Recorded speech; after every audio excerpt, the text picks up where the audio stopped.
On Sunday, Detective William checks a crime scene and meets David, a recent transfer. The victim is a man shot dead, and neighbors claim he argued with his wife for hours, so police suspect passion was the motive. As they leave, William mentions his upcoming retirement and asks why David fought to join such a dull unit.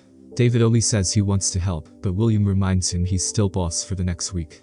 The next morning, David wakes up with his wife Tracy, who gets annoyed by his work calls.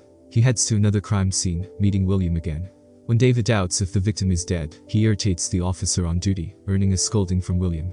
Inside, they find the place swarming with roaches.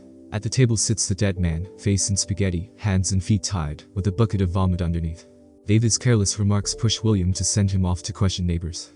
Later, David complains that he already earned his spot in homicide and shouldn't be doing grunt work. At the morgue, it takes 4 people to move the victim's enormous body. The doctor says the man was forced to eat until his stomach ruptured, also noting bruises on his head. William suggests a gun was pressed to his skull. He later updates the captain, explaining that after 12 hours of eating, the killer kicked him to finish the job. The extreme effort makes William suspect the murder carried meaning and that they may be chasing a serial killer. William asks for reassignment, not wanting his final case to be a nightmare. He also says it's too early for David to take such a case, which offends him. The captain refuses William's request, but gives David another case. On Tuesday, a defense attorney is found murdered. While the district attorney faces the press, David arrives at the scene. A bloodstain on the carpet spells greed and glasses are drawn in blood on a woman's picture. Back at the station, the captain updates William and shows him a jar of plastic pieces pulled from the first victim's stomach. When William revisits that crime scene, he notices strange holes in the floor under the fridge. The plastic pieces fit perfectly, and behind the fridge he finds gluttony smeared in grease, along with a no-coding Paradise Lost, hinting the killings have just begun. William concludes the murderer is staging the 7 deadly sins. The obese man is gluttony, the lawyer is greed. That means a new victim every day until week's end. He leaves the station, telling David he can take the case. That evening, William heads to the library. He studies the Canterbury Tales and the Divine Comedy, photocopies key pages, and leaves a reading list for David in an envelope on his desk. David keeps digging into the crime scenes.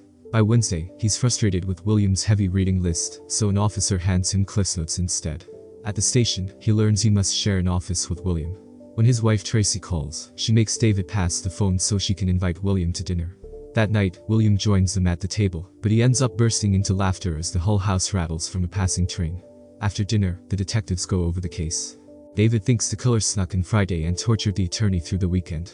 The victim had to cut a pound of flesh from his own body and weigh it just like the Merchant of Venice. The flesh came from his stomach, causing him to bleed out. William wonders if the killer is trying to preach. David shows him the photo with blood-drawn glasses, revealing it's Gould's wife. She's already in a safe house, but William thinks she's missed something important. They visit her with crime scene photos, asking her whether she notices something unusual. She notices a painting was upside down. Rushing back, they take it off the wall, but find nothing until William brushes the wall and reveals fingerprints spelling "help me." They're not the victims, so the lab runs them but finds no match. On Thursday, they discover the prints belong to Victor, a mentally ill ex-con with a strict religious upbringing. The police storm his run-down apartment filled with air fresheners, masking the unpleasant scent. In the bedroom, a skeletal figure lies under sheets. Above the bed is the word sloth. Photos show Victor's slow decay over a year. But when a cop leans in, Victor suddenly coughs, revealing he's still alive. An ambulance rushes him out as reporters barge in, snapping photos of the stunned detectives. David loses his temper, shoving the reporter's camera and yelling until he leaves. At the hospital, doctors explain Victor hasn't moved in a year, his muscles and spine have wasted away, his system is full of drugs, his brain is ruined, and his tongue is gone. Interrogating him is impossible. That evening, Tracy calls William, admitting she feels alone and needs someone to talk to. The next morning, they meet at a diner. Tracy confesses she hates living in the city but won't tell David, fearing it could affect his career. She also reveals she's pregnant. William admits he once got a woman pregnant, but she chose abortion. Tracy says she wants kids, but not in such a miserable place. William advises her to wait before telling David until she decides what to do, and she breaks down in tears. Later, William studies the case with David. David thinks the killer is just a lunatic, but William argues he's highly methodical. He drags David back to the library and makes a new list of books on the 7 deadly sins. At lunch in a pizza shop, William secretly pays a man under the table. David annoys him for answers until William admits the man is a former FBI agent with access to library records. He'll search who checked out the books. An hour later, they get a name. John Doe. Obviously fake, but it's all they've got. Using the address from the card, they knock on the apartment door. Suddenly, John Doe steps into the hallway then instantly opens fire. The detectives hit the floor as John opens fire, then bolts. David sprints after him, dodging more bullets and warning civilians to stay inside. A woman runs out screaming, and David checks her apartment only to find John slipped out the window. Looking outside, David spots him in an alley. John shoots again, then flees. Fueled with anger, David climbs through the window, chasing him across rooftops. He breaks into an abandoned building where John, leaving a trail of blood, tries to escape. After a long chase through corridors, John slips out of fire escape, dashes across traffic, and causes a street pillow before hiding in an alley. David follows but gets ambushed by John, hiding on a truck roof. John drops from a truck, knocks him down, gets his gun, and nearly executes him, until William appears, forcing John to run again. David is shaken by the incident, and demands they search John's apartment. William reminds him they need a warrant. David pretends to agree but ends up kicking down the door anyway.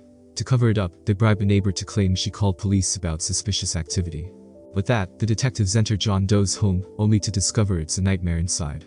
Inside John's apartment, the detectives uncover a box of sinister tools, a glowing neon cross, medicine stacked beside a Bible, and cabinets filled with trophies from the murders. A photo of a woman in a fur coat stands out. William finds shelves of notebooks packed with John's unhinged thoughts, while David discovers a hidden room filled with photos of the victims as they were killed, including the reporter's shots from earlier, proving they unknowingly met John that day. Forensics later find a box of cash and a receipt, but no fingerprints anywhere. As William skims the notebooks for clues, the phone rings.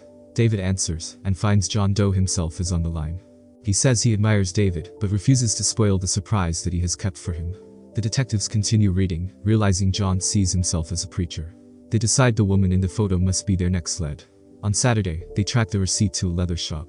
The owner explains John placed a custom order and shows them a picture of the product. Before they can process it, their beepers go off. The woman in the photo has been found. At a club's basement, they find her dead on a bed with lust carved into the door. A man wrapped in a bedsheet is screaming in shock. Back at the station, David questions the club owner but learns nothing. William confronts the bedsheet man, showing him the leather codpiece with the blade attached. Horrified, the man explains John forced him at gunpoint to wear it and assault the woman, ultimately killing her in the process. That night, shaken by the case, David goes home and makes sure to tell Tracy he loves her. Restless, William throws his ticking metronome across the room. Unable to sleep, he spends the night tossing a knife at his dartboard, each throw landing with perfect accuracy. On Sunday, a 911 call comes in. John Doe calmly claims he's struck again. Minutes later, officers discover a woman dead in her bed, the word pride written on the wall in her own blood. In her hands are a bottle of sedatives and the phone, both glued in place. Investigators piece together the horror. John cut into her face, slicing away her nose, then bandaged her wounds. He gave her a cruel choice: call for help and live scarred forever, or take the sedatives and end her life. Her pride made the decision for her. Back at the station, William tells David he's abandoning his plans to retire, at least until the case is over. Before they can plan their next step, John Doe suddenly walks into the station lobby, drenched in blood, calmly shouting for attention. Chaos erupts as David draws his gun, officers surround him, and John kneels, demanding a lawyer. When they try to fingerprint him, they discover John has sliced the skin off his fingers, erasing any chance of an ID. William and David immediately suspect this surrender is part of a larger trap. A lawyer arrives, negotiating on John's behalf. He reveals John has hidden 2 more victims, but he'll only reveal their location if William and David personally go with him. If the detectives refuse, John will plead insanity. If they accept, he'll plead guilty. The police hesitate, doubting his story, until the district attorney confirms the blood on John's clothes belongs to 2 unidentified victims. With no other choice, they take the deal. Before leaving, both detectives have microphones taped to their bare chests for surveillance. Outside, the captain tries to calm a press storm as William, David, and John get into a car. A police helicopter takes to the skies, shadowing them as they drive toward an unknown destination. On the drive, the detectives try to get John talking, but he shares little, only that he must finish his special work. William challenges his twisted logic, and John rants that none of his victims were innocent. Each was guilty of sin, even gluttony or vanity. He keeps provoking David, making him boil with anger. Eventually, John tells them to stop in an empty field beneath power lines.